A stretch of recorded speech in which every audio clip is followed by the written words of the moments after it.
4 აპრილს ქობულეთში ნომერ მეორე საჯარო სკოლაში მომხდარი ინციდენტისას მოსწავლეებთან ერთად ჯანმრთელობის პრობლემა მანდატურებსაც შეექმნათ.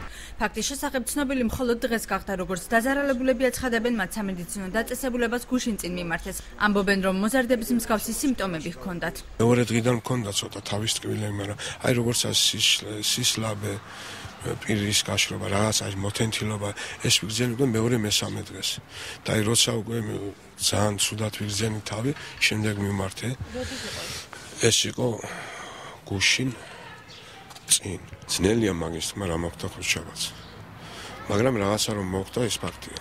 ექიმს, რომელმაც მანდატურები მიიღო, უჭირს განმარტო საქმე ახალ ფაქტთან გვაქვს თუ გართულება სამედიცინო ჩარევის დაგვიანებამ გამოიწვია. პარასკევს, როდესაც ბავშვები გადმოყავდათ სკოლიდან, ისინი ეხმარებოდნენ ბავშვებს გადმოყვანაში და თავს გრძნობდნენ შეუძლოთ, აღენიშნებოდა თავის ტკივილი, თავბრუსხვევები მსუბუქად, მაგრამ არ მიუმართავთ. შესაბამისად, მკურნალობა არ ჩაუტარებიათ, ექიმისთვის არ მიუმართავთ.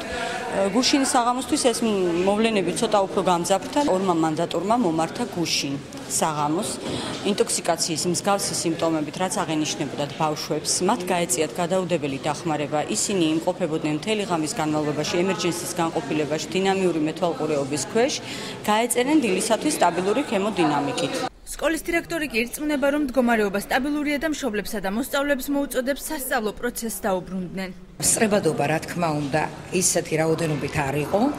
ძირითადად ყველა კლასში სასწავლო პროცესი ჩატარდა ნორმალურად. ყველა პედაგოგი ამ წუთასაც ადგილზეა, ამჟამადაც ადგილზეა. მანდატურების შესახებ და ინფორმაცია გაქვთ, როგორც გავიგეთ, იმ დღეს არ აღენიშნებოდა, ჩვენ გავიგეთ, რომ შეუძლოდ გამხდარა აი ამ დასვენების დღეებში ერთი თამუნა ზარიძე, რომელიც გადაყვანილი იქნა რეგიონალურ საავადმყოფოში, ამჟამად ის სახლში. დღეს გახდა ცნობილი მანდატურების ჯანმრთელობის მდგომარეობის გაუარესების შესახებ აჭარის განათლების მინისტრისთვისაც.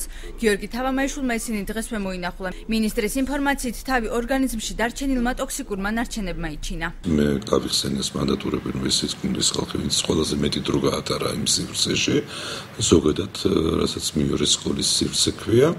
და ალბათ არ ჩათვალენ საჭიროს, მაშინვე ჩაეტარებათ რაც პრევენციული ღონისძიება. ჩასვლა იყო უფრო მეტად განპირობებული პედაგოგებთან შეხვედრით, იმიტომ რომ სასწავლო პროცესი არის კიდევ ხო დაუდასტურებ მას, რომ სპეციალისტების ინფორმაციითაც არავითარი საფრთხე არ არის. ვრცელდება ინფორმაცია, თითქოს გასული კვირის ხუთშაბათს მომხდარი ინციდენტისას კიდევ რამდენიმე პედაგოგი დაშავდა, რომლებიც სახლში მკურნალობენ, თუმცა აჭარის განათლების მინისტრი მსგავსი ფაქტის არსებობას უარყოფს.